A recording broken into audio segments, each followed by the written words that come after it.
I'm paying $19.93 a month for my BMW X5. And y'all telling me that since last year of March, I only paid $5,000 towards my car? So I'm on chat like, y'all can have this thing back. Because y'all ain't about to scam me no more. I'm not about to pay another year of $19.93 a month. And it seems like it's not going towards nothing but interest. Like, it's not going towards the payment. It's not going to... Listen, I don't know. Pay up, girl. Well, what do we have here? A BMW driver who overpaid for their car? Say it ain't so. Farnsworth? The usual, sir. I know a lot of you guys be thinking, Orlando, you're always picking on people with BMWs and Hellcats. Listen, this is what people are doing. A lot of you guys think it's some mystical art. I'm making this stuff up, and I'm showing you right now in real time. You have people out here, like this young lady just said, spending $2,000 a month. A 3 to 4 bedroom house, an apartment. She's driving that around right now. Unbelievable. And now, $2,000 is too much. Listen, we're gonna jump into it, guys. My name is Orlando. Welcome to the channel, guys. Make sure you hit the like and subscribe button. It really does help out the channel, guys. Also, I have a newsletter, and it's completely free. How can you beat free? You can't. And then listen, if you need any type of commercial financing or investment property financing, I'm your guy. I've been a lender for almost 20 years. That information is in the pinned comment in the description, guys. Let's just go ahead and put this disclaimer out there, guys. We are learning from these people's mistakes, guys. Listen, this is the most important thing that you can understand from this is this young lady here has made a mistake of paying $2,000 a month. $2,000 a month. For a luxury car, a 4-year-old car to be particular. Over $100,000 car, $2,000. And a lot of times, listen guys, a lot of times you guys listen to me talk about this and you guys say, Orlando, listen, we appreciate it, but nobody's out here doing that. Really? I've shown you receipts, more receipts. And I'm gonna show you again, another person doing the exact same thing. Hey y'all, so I finally made it up to a point in my life where I set all my bills on auto pay, right? Yay me, I'm excited because I'm like, yeah, I ain't gotta check, I ain't gotta log in here, log in here, log in here. I ain't gotta check here, check there, check here, check here to see if I made sure I pay this, because baby, listen, I will forget. So I got all my bills set up on auto pay so I don't have to worry about no bills not being paid, right? So something tells me to go check my car because I want to see how much I have paid on it since I had got it like last year, February, March, somewhere around that time when I had got my BMW X5. This is something I think it's super important to have a conversation about. It's about convenience. You heard what the young lady said here. She said, listen, I put everything on auto pay, and the reason why I put everything on auto pay because I forget and this and this and that. But let me tell you what, guys. You know what auto pay doesn't do? It shouldn't be a replacement of you checking on your own bills. You forgot me again! You checking in and saying, you know what, let me just go ahead and log in and make sure everything's all right. You shouldn't be waiting for your lender to reach out to you and say, hey, look, something's going wrong. Your banking information is 90 days late. We've been trying to reach out to you. You should already on a monthly basis be checking this stuff. Look at this. Somebody come look at this. Let me repeat this one more time because I know someone right now has got everything on auto pay and they're just like this. Arms up back saying, I don't have to check anything anymore. I don't have to look at it. I don't have to check the invoices. I don't have to do anything. That's your worst mistake. Just because you have things on auto pay does not mean that you get to put your head in the sand. Fact. And I understand some people have anxiety when it comes to their finances. They don't want to check the mail. They don't want to look at the bills that they owe, even though that they're paying them. They don't want anything to do with their finances. But let me tell you what, guys, if you want to make it in this world, in America, you have to understand your finances. If you don't understand your finances, you will be the first to be pushed to the wayside. We know this is capitalism. We know this. So if you know this, if you know this is one of the most important things, you cannot stick your head in the sand and just go, oh, you know what? I didn't know.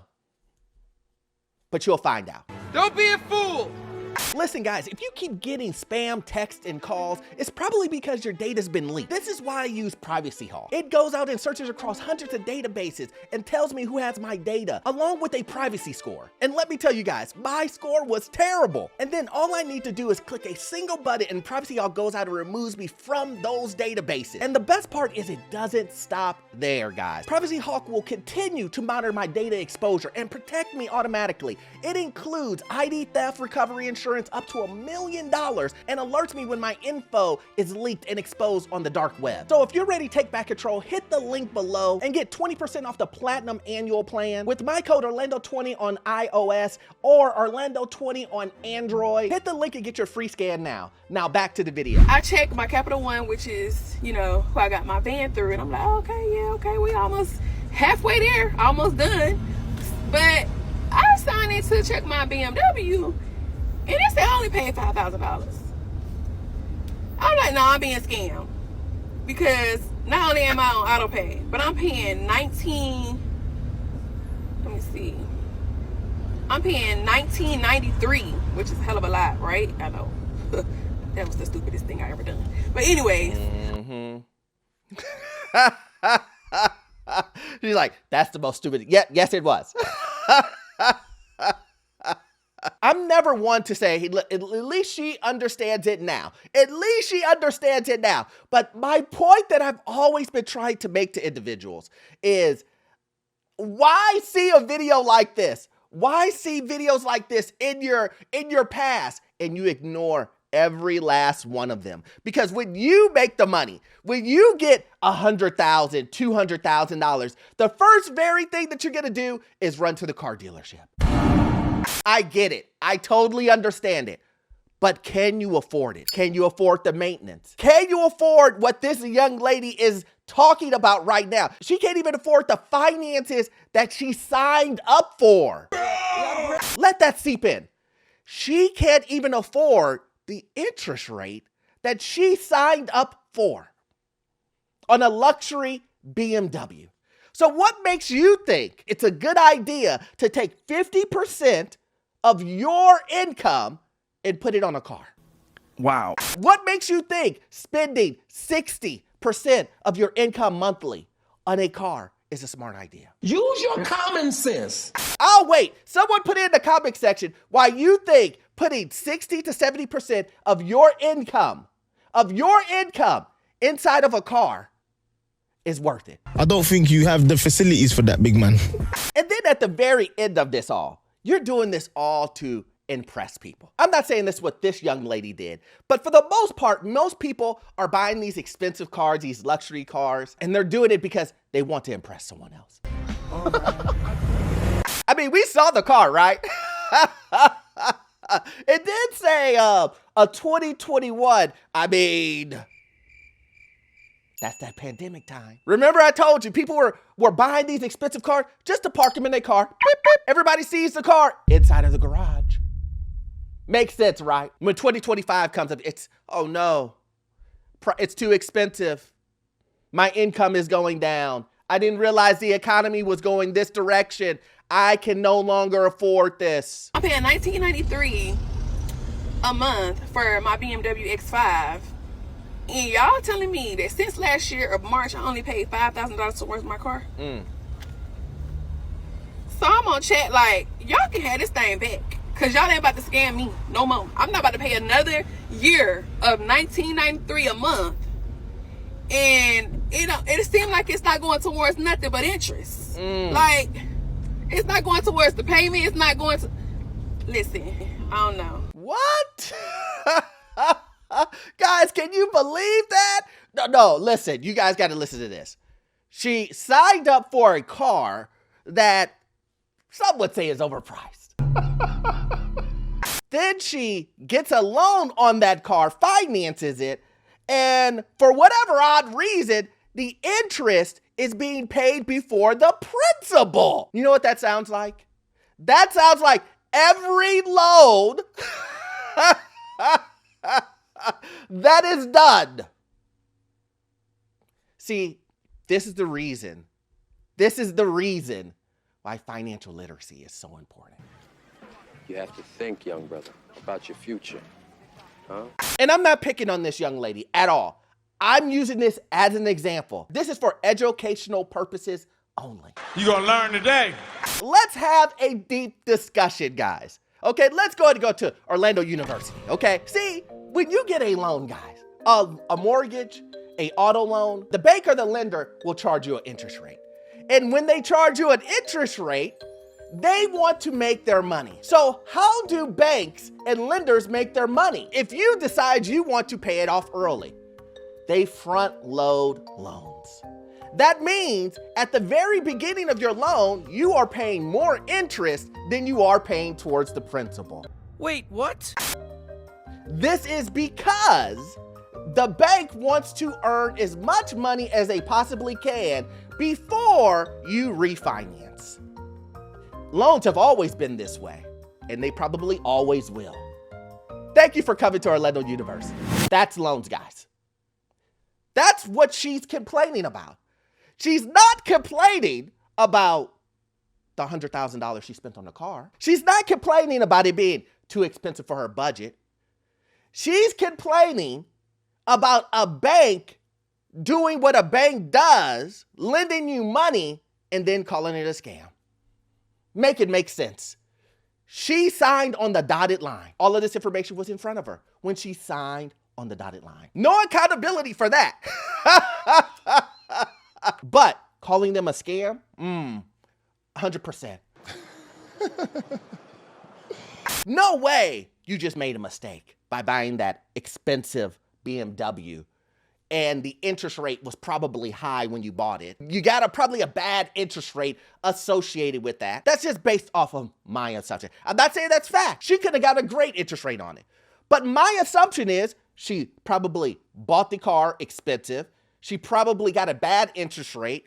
And now she's starting to see like, maybe this wasn't a good idea. She did state that in the video. That was the stupidest thing I ever done. See, now, as everyone else is doing, you want to give back the car. As the economy is going down, and I'm telling you guys, this is the reason why we do videos like this, so that you guys can see actual examples of individuals that I'm talking about. I don't know. I don't know. I made it to the point in life where I started making money, and I had a lot of dumb decisions, and I'm still learning, still growing, and I'm learning. But that was the dumbest mistake ever. But I'm here to tell you, y'all can have that car back. I will willfully bring the car back to the parking lot so y'all can have it. On my mama, on my soul, I'm not even playing. Because how have I had it for damn near, it's been a year now. And you telling me I only paid $5,000? I'm not playing with y'all. I'm on the app with them right now. I'm not playing with y'all. Is y'all crazy? Y'all let me know if y'all check. Make sure y'all checking what y'all checking. I don't know. People be. I didn't know that you could make payments and it only go towards interest, honey. And when I set up auto pay, I thought that it was gonna go to the car payment or whatever, and whatever else it go to automatically. Again, this is what I'm talking about when I say it's so important for you to understand how these loans work, how things that you're signing up for, guys, things that you're signing up for, you have to know how they work. You have to understand, look, this is what's gonna happen at the very beginning. If I'm gonna do a 7-year loan, you have to understand that you're going to be paying more interest at the beginning of that loan than you are when you get closer to the end of that loan. The bank is going to make as much money as they possibly can, and they understand this. They understand that they need to make as much money as they can in the very beginning before you change your mind and you want to do X, Y, Z. That's just the way it's always been. This is not a secret. This isn't something that's been hidden. If you look for it, you can find it. But also, one thing that I do want to add into here is she thinks that she can just give back the car and it'd be like, no, I'm sorry, we made a mistake. You've owned the car for 3-4 years. Yeah, whatever. We'll take it back. No problem. Hands wiped clean. If you give back the car and you voluntarily give it back and let them repo it, it will be on your credit. So let this be a lesson to everyone that to understand this is that you need to understand what you're signing up beforehand. There's no way that this young lady did not know that her payments would be this. There's no way she did not look. I mean, yes, way she is. I mean, she's basically telling us she did not look at it. I'm saying there should be no way that you should sign that paperwork and not understand, okay, look, this is what the payments are going to be. This is what my monthly payments are going to be. This is how long I'm going to be making these payments for. This is how much money is going towards interest versus principal. You should understand this and have it all in front of your face. You should understand this before you buy one of the biggest purchases of your life. $100,000? Do you have $100,000 that you just could just say, I don't know what's going on with it? Write it down and keep it for future reference. So again, guys, it's going to get worse before it gets better. I keep telling you guys over and over and over again that you guys need to make sure that you have your debt together. You need to make sure that your job is secure. You need to make sure that your credit is together. You better be making sure you're budgeting. This year is going to continue to get worse before it gets better. And I keep showing you guys stories like this so that you guys can understand and you guys can actually see individuals going through this, making these horrible mistakes, guys. But listen, you can learn from this, guys. But if you love videos like this and you want more videos in detail, please go ahead and join my Patreon, guys. We do exclusive videos over there, guys. You will love it. And as always, guys, you won't get all of your information from this one video. I need you to watch this video right here. Yes, this one right here. It will give you information on the housing market, financial news, and get you into your first rental property. I'll see you guys in the next one. Thanks.